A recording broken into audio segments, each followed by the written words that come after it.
Un modo definito elegante di spiegare la curvatura terrestre ci è fornito da Eratostene di Cirene, matematico e filosofo vissuto nel III secolo a.C. Ormai il nostro bambino si è fatto ragazzo, è uno sfacciato e ne chiede conto senza troppe riverenze. Come è possibile, si domanda, che a tutt'oggi si debba riesumare Eratostene per provare un fatto così gigantesco come la forma del nostro mondo? Semplice, perché questi esumatori hanno in mano solo un pugno di cenere.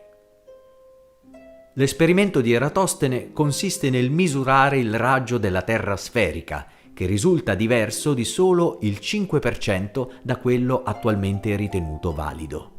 Egli osserva semplicemente la differenza di ombre proiettate dal Sole a mezzogiorno del solstizio d'estate nelle città di Siene e Alessandria d'Egitto, distanti tra loro 5.000 stadi e credute sullo stesso meridiano. Laddove a Siene il Sole non proietta ombre a mezzogiorno, ad Alessandria l'ombra dell'ognomone forma un angolo di 7,2 gradi con la verticale, cioè un 50° di angolo giro. Da qui la deduzione: la circonferenza della Terra deve essere 50 volte la distanza tra le due città, cioè 25.000 stadi, 39.000 chilometri, quasi quanto i 40.000 di circonferenza terrestre accettati oggi. Nel film dello sbarco sulla Luna, le ombre di corpi proiettati dal Sole sulla superficie lunare sono divergenti a una distanza di alcuni metri in piano, quindi senza necessità di presupporre alcuna curvatura apprezzabile. Ma se il Sole fosse distante circa 150 milioni di chilometri dalla Luna, ombre di oggetti così vicini tra loro dovrebbero essere parallele. Queste si giustificano solo con un'illuminazione artificialmente vicina. Sappiamo che la NASA si è costruita in casa lo sbarco sulla Luna, ma ciò che ora possiamo osservare è come in una superficie piana l'inclinazione delle ombre possa variare a motivo della vicinanza della fonte luminosa. Ciò che Eratostene risolve presupponendo una curvatura della Terra va invece risolto attribuendo al Sole una distanza assai inferiore.